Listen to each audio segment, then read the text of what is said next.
एक जीव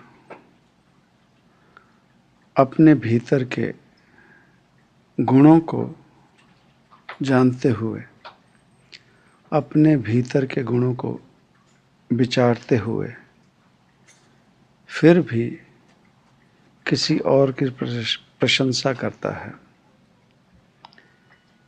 किसी और की उपमा करता है, जानते हुए कि उसमें क्या गुण हैं। वो जो उस रब के घर की कृपा है, जो सीखने से नहीं मिलती। अमीर होना, कवि होना, गायक होना, लेखक होना, ये वो कृपा के रंग हैं जो जीव लेकर पैदा होता है। गायकी कोई सीख नहीं सकता, गायक हो के आता है। कवि, शायर या लेखक कोई सीख के नहीं बनता, वो बन के आता है। अमीर कोई यहाँ आकर नहीं बनता, वो बन कर आता है। दानी कोई यहाँ आकर नहीं बनता, कोई यहाँ आकर नहीं सीखता। दानी पैदा ही होता है। ये वो आदतें हैं, ये वो कृपा के रंग हैं जो जीव जीवन में लेकर पैदा होता है। और वो कैसे इन आदतों से भरपूर होता है, वो है मनुष्य के पिछले जन्मों के कर्म, पिछले जन्मों की कमाई।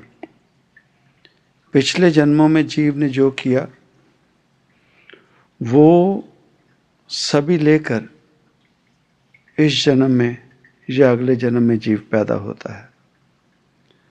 उसी ढंग से जैसे चोरी करना कोई सीखता नहीं है,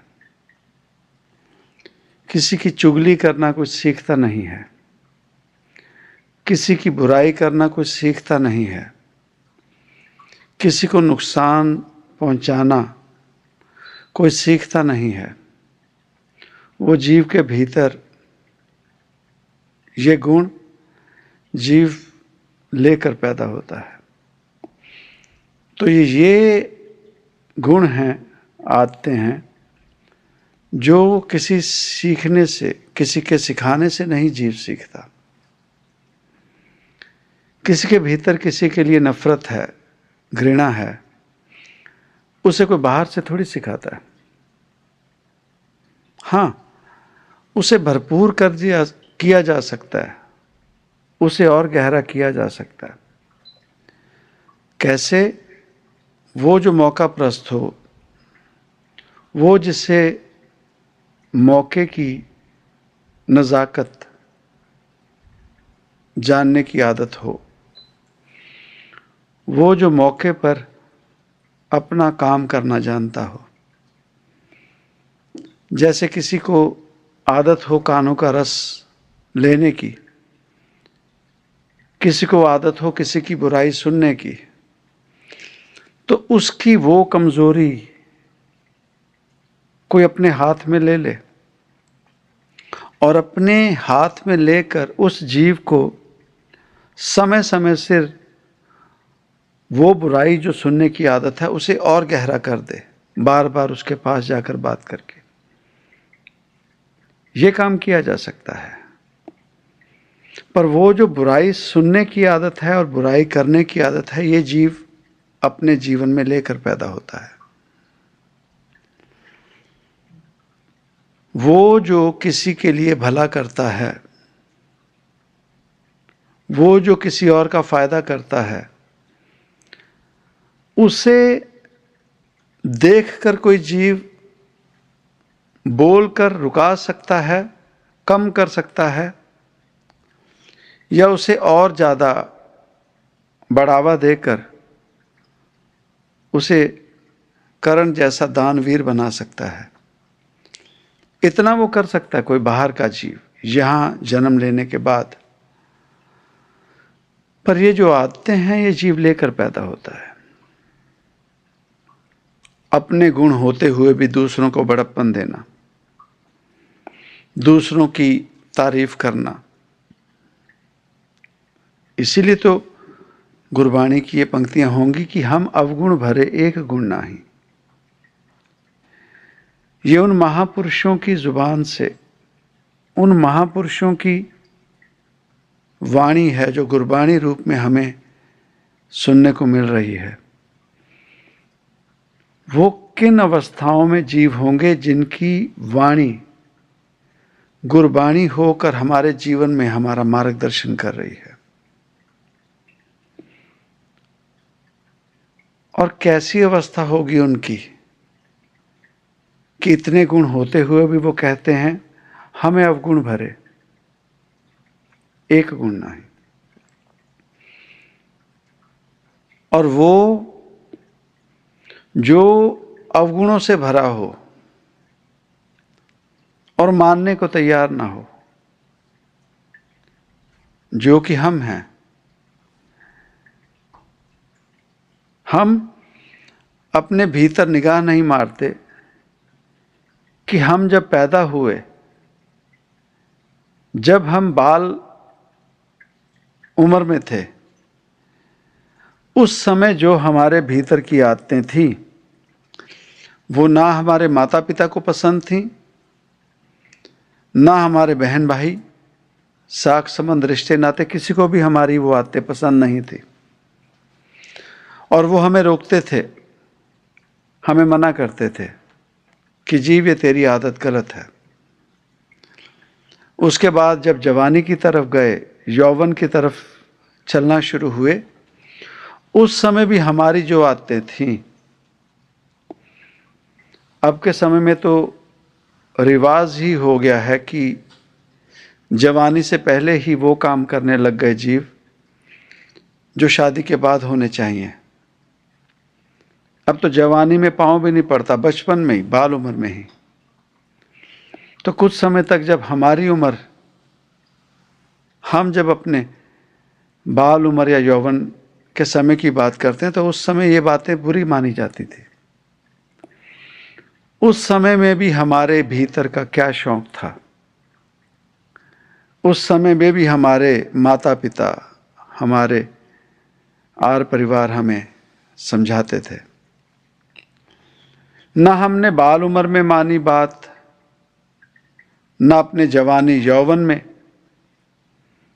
और जैसे जैसे उम्र बढ़ती गई, वो जो हमारा नरक था या स्वर्ग था भीतर का, वो और गहरा हुआ, और गहरा हुआ, कम नहीं हुआ। अगर नफरत रही हमारे भीतर,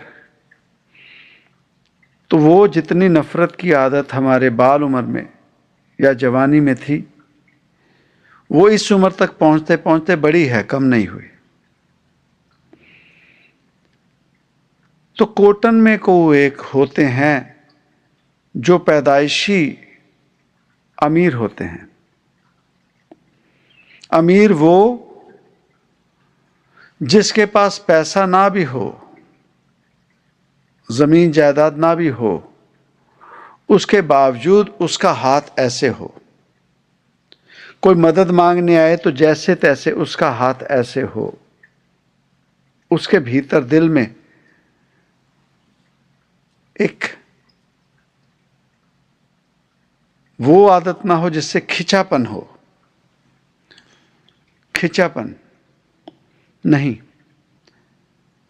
और वो जीव जो जीवन में पैसा कमा ले, उसे हम अमीर नहीं कह सकते, उसे हम ये कह सकते हैं कि ये पैसे वाला है।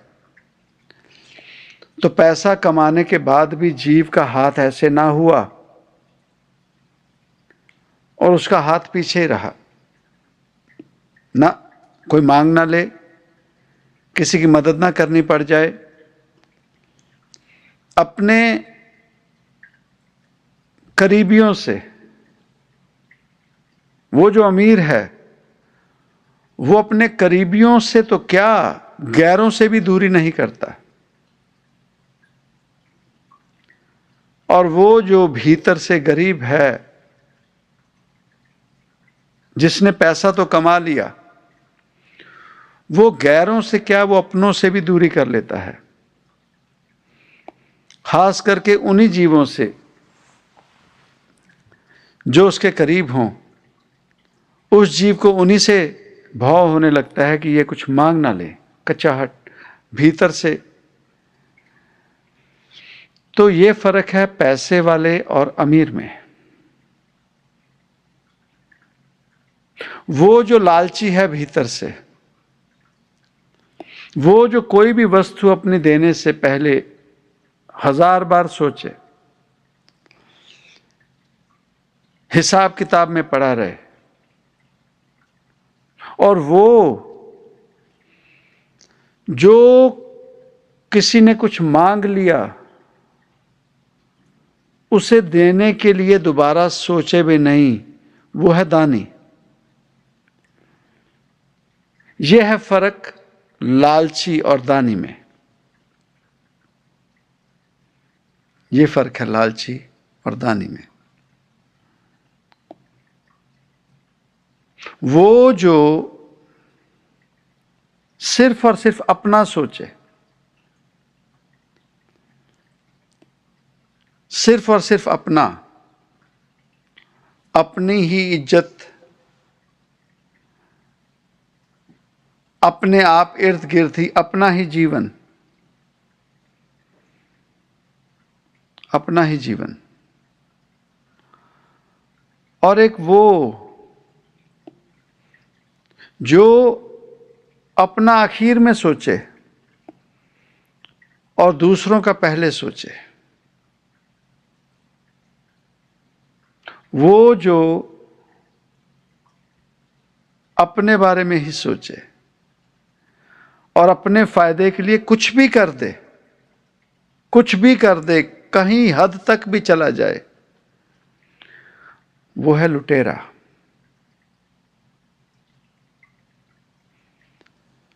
और वो जो अपने बारे में आखिर में सोचे,